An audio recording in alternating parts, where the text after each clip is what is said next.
পুলিশটা গুলি করছে টোকার বাচ্চা টোকাই ওই ম্যাট্রিক পাস করছে আচ্ছা ম্যাট্রিক পাসই করে নাই টোকার বাচ্চা পাবলিক ইউনিভার্সিটিতে ট্রান্সফারে যে কত কষ্ট হয় সেটা আমরা জানি 24 ঘন্টার মধ্যে 22 ঘন্টা পড়াশোনা করতে হয় আর সেই ম্যাট্রিক পাস করা টোকার বাচ্চা আমার ভাইয়ের বুকে গুলি করছে।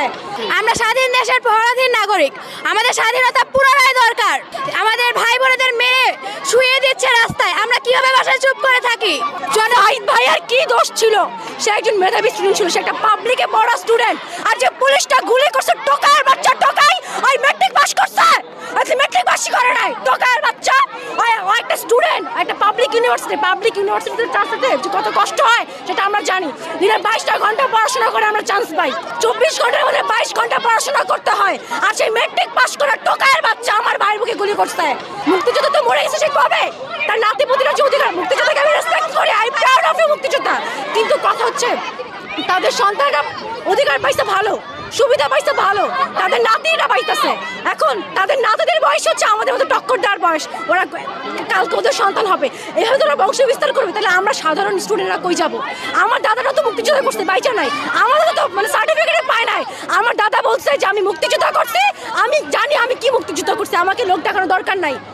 সেই আমলে সার্টিফিকেট যারা করে নাই মুক্তিযোদ্ধা ওরাও যায় লাইন ধরা যায় সার্টিফিকেট দিচ্ছে। আমার দাদা ছিল পিওর মুক্তিযোদ্ধা, উনি সার্টিফিকেট পায় নাই। আমার নানার মুক্তিযোদ্ধার কোঠা আছে, বাট আমি নিজে কখনো যাই নাই। দেশ কারা স্বাধীন করছিল? আমাদের মতো ছাত্ররা স্বাধীন করছিল। আমাদের মতো ছাত্র যেরকম দেশ রক্ষা করতে পারে আমরা মরতে পারবো, তারপর আমরা আমাদের অধিকার আদায় করে ছাড়বো। আমরা হচ্ছে স্টুডেন্ট, দেশের আগামীর ভবিষ্যৎ, কিন্তু আমাদের প্রাণের মানে কোনো নিশ্চয়তা নেই। আমি বাসা থেকে বের হওয়ার আগে আমার বাবা মার কপালে মানে চুমু খেয়ে আসছি যে যদি আর না দেখে কেন, কারণ আমার জীবনে কোনো এখানে নিশ্চয়তা নাই। আমি বের হয়েছি, আমি এখনো শিওর না আমি ঠিকভাবে বাসা যেতে পারবো কিনা। এটা কেন? আমরা কি এই দেশ স্বাধীন করছি? এটা তো আমাদের স্বাধীন দেশ হইতে পারে না। 52 সাল বলেন, 69 বলেন, 71 বলেন, আমাদের ভাইরা রক্ত দিছে, এখনো দিতেছে। তাই স্বাধীন দেশের মানুষ কেন রক্ত দিবে? এটা তো কোনো ডিসিশন হইতে পারে না।